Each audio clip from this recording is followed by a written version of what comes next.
Good day to everyone, and in this video we will see the torque discussion in three-phase induction motor. Okay, so this is the topic of this video. Okay, I have already discussed in one video the Thevenin equivalent of the three-phase induction motor, that is the equivalent circuit. So I am just drawing that circuit for the reference to get you the sequence of the discussion of torque. Okay, so if you remember this discussion, then you will solve any problem. Okay, it will cover everything. So here, see here we have this stator and the magnetizing branch all combined as RTH and JXTH. Okay, the Thevenin equivalent of those things, and this is your VTH. Okay, so this is all about the stator thing. Now I will draw the rotor. So your rotor parameters shifted to stator side, GX2 dash and R2 dash by S. Okay, so this is the structure. Okay, and so this is your rotor with pink pen, and with blue it is your stator.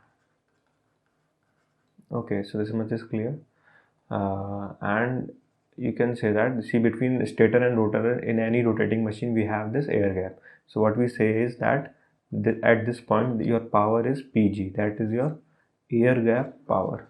Okay, this is denoted by air gap power. So this is the whole scenario, and okay, so this is thing. Now if you can also understand the power flow diagram of the induction motor, how the power is flowing in the induction motor.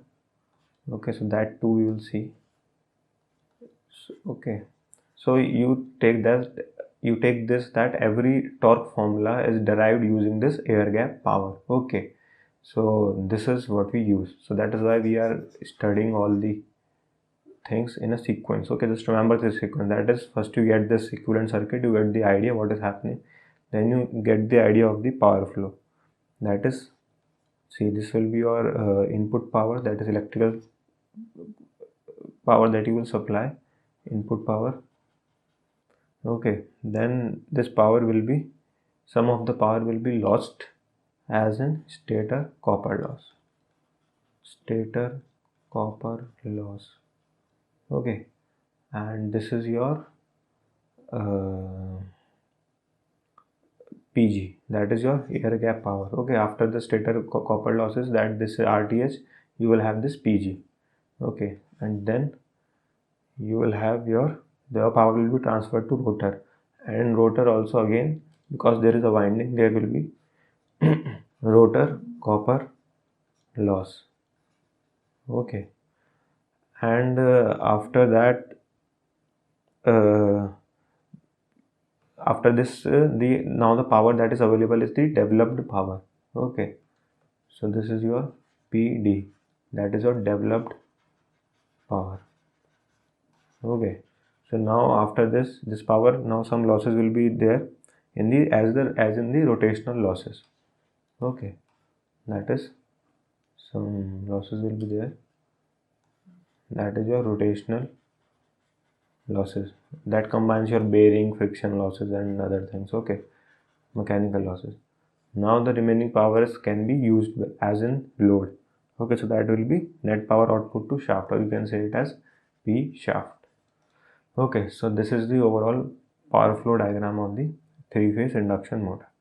So your this PG is the air gap power. Okay, so using this only we will derive our everything. Okay, so what we can say is that your PG will be what? See here, in this branch, let us say our shifted current will be I2 dash. Okay, so your real power, PG is the real power. Okay, so your PG will be I2 dash square into I square r, that is r2 dash by s. Okay, I hope you remember this, that r2 dash by s represents the mechanical loading of the induction motor. Okay, so that is the whole thing. Okay, so now you can easily define the I2 dash by using this whole circuit. Okay, so your I2 dash can be written as, I will write it with the red, orange color, your VTH square. Okay, your VTH divided by the total resistances, so it will be RTH plus R2 dash by S whole square plus your reactances. See, this is what I am writing. I am writing this the impedance. Okay, impedance is what? Under root r square plus under root r square plus x square. Okay, and here since it is a I square, so your under root got cancelled out, got removed, and you have your numerator as in square, VTH square. Okay, so that is the thing that I am using. So it will be RTH plus R2 dash by S whole square plus your X will be XTH plus X2 dash whole square. Okay, and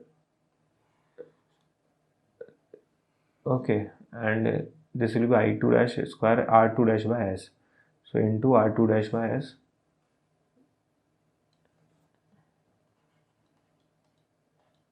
Okay, and one more thing you need to write is that see, this is your PG, and your PG will be into 3.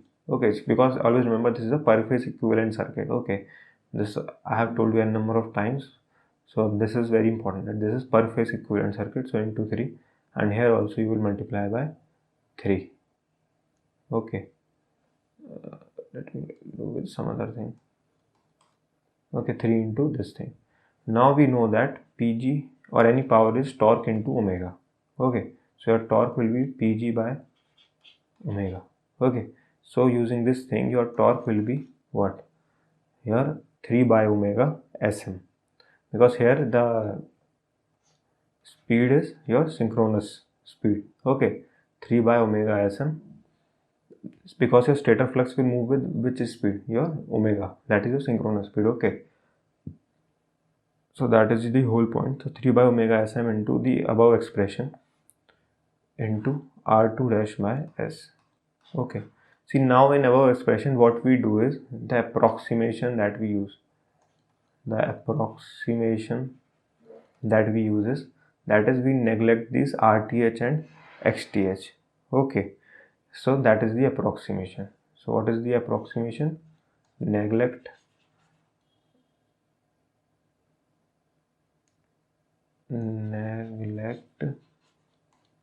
RTH and XTH.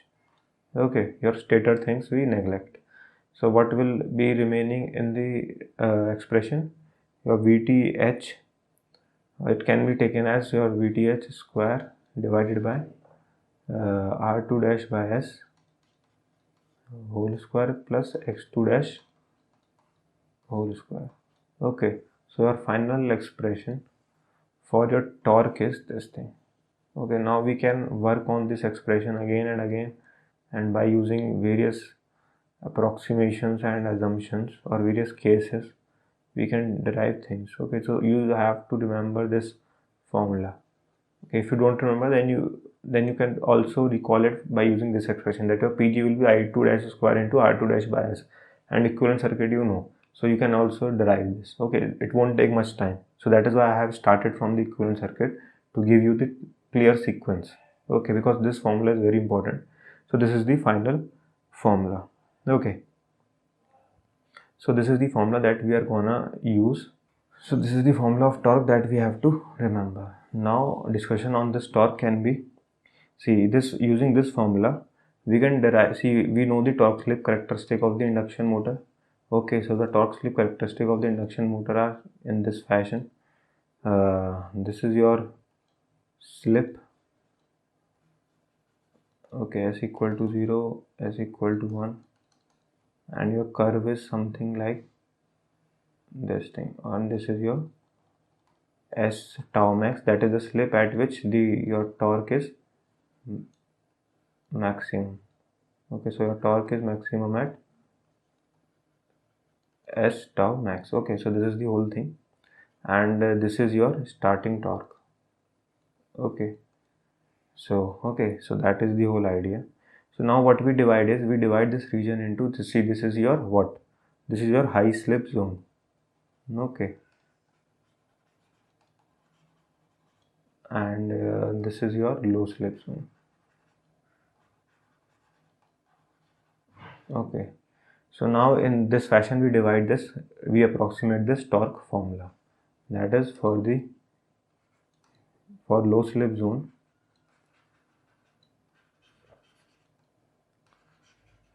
what we are doing is, we are assuming your,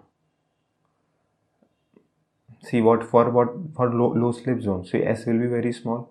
So what you see this expression, your S will be very small, so your R2 dash by S will be very large in comparison to X2 dash. Okay, so that is your S is small, implies that your R2 dash by S will be very large than your X2 dash. So therefore your X2 dash is neglected. Okay, so your expression got reduced to, torque expression will be reduced to 3 by omega Sm for the low slip zone as 3 by omega Sm Vth square divided by your R2 dash square by S square S into R2 dash also. So this also will cancel. So your formula get reduced to this thing, 3 by omega Sm Vth square upon R2 dash into and here there is S. So from here we can conclude that your torque is directly proportional to slip. Okay, so in low slip region you need to remember these things. Okay, so you must be able to analyze this. Okay, so are you getting the importance of sequence in this? That if you remember the simple two things, that you remember the equivalent circuit and you remember that your PG is equal to I2 dash square into R2 dash by S, then you can think of every discussion in your mind also. Okay, with practice. Okay, so that is the whole idea. So now the next thing that you will see is for the high slip zone. Okay, for high slip zone, what are the things? See, for high slip zones your denominator will be very high, so this means your R2 dash by S will be small. Okay, so S is high implies that your R2 dash by S is very small than X2 dash. Okay, so now your R2 dash by S is neglected. Okay, R2 dash by S is neglected, so your expression is reduced to 3 by omega Sm Vth square by X2 dash square, okay, into R2 dash by S. Okay, so your torque is directly proportional to, or that is inversely proportional to S. Okay, so this is the relation we get for the high slip zone. Okay, now you don't have to confuse that. See, you take directly, you don't confuse in VTH and what is the supply voltage given in the question. Okay, so whatever supply voltage given in the question, you take it as the VTH only. Okay, so that is the approximation that we are taking. Okay, so don't confuse that why I have written VTH here. Okay, so you can easily take the supply voltage that is given in the questions. Okay, so this is the whole idea. Now let us get back to the other things. Okay, so now you see the torque maximum. See, for finding out the torque maximum, you know that we have to differentiate the torque relation. And see, what was the torque relation? Torque relation was this. Okay, so you have to differentiate this torque relation with respect to slip to get the torque maximum. Okay, so that is the procedure, but I am directly writing the formula here.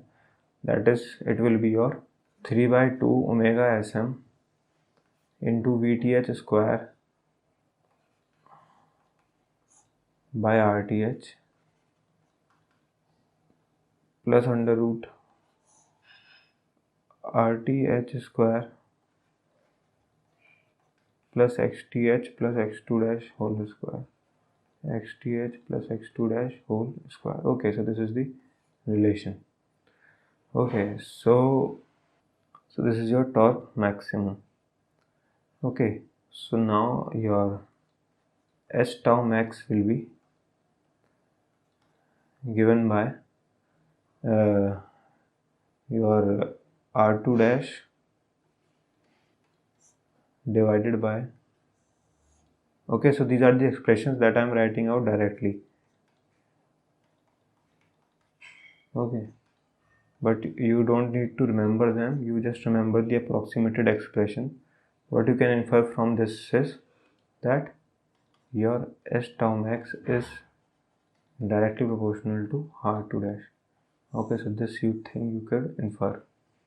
Now the next relation is that if stator impedances are neglected, that is your RTH and XTH is neglected. If RTH and XTH neglected, okay, so these are the stator impedances. So now you see the expression of tau max. Tau max will reduce to 3 by 2 omega Sm. Okay, so you can, I have told you can take the supply voltage, that is V square. RTH and XTH are neglected, so it will be only X2 dash. Okay, so that will be the expression.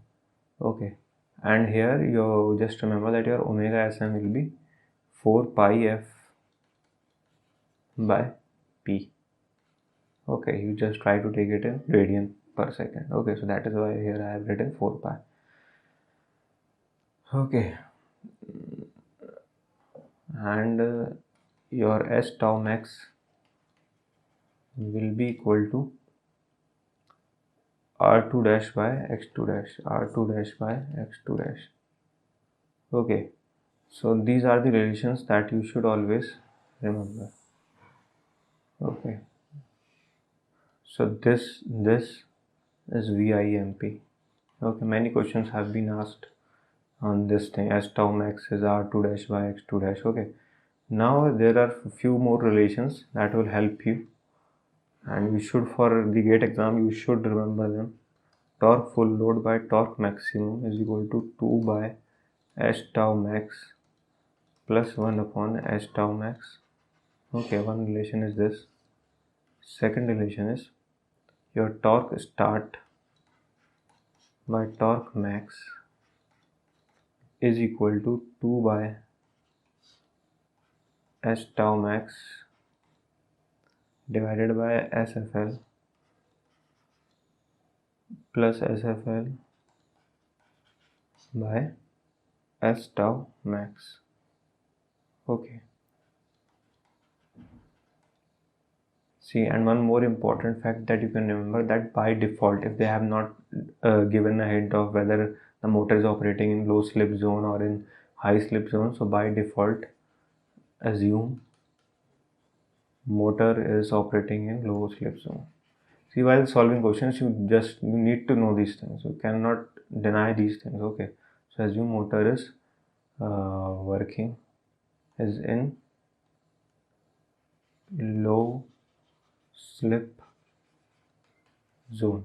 Okay, so that is you have to assume. So you just remember these 4-5 things, and see these three questions, this one, and this one, and you remember these two. Okay, so you remember these 5 equations, and your equivalent circuit and your PG is equal to I2 dash square into R2 dash by S, and you know the concept of low slip and high slip, then you can easily solve any question of the torque relating to the torque. Okay, so that is the whole idea. Okay, so thank you for watching this video. Please like, share, subscribe electrical diaries channel, and visit our website also. Okay, thank you guys.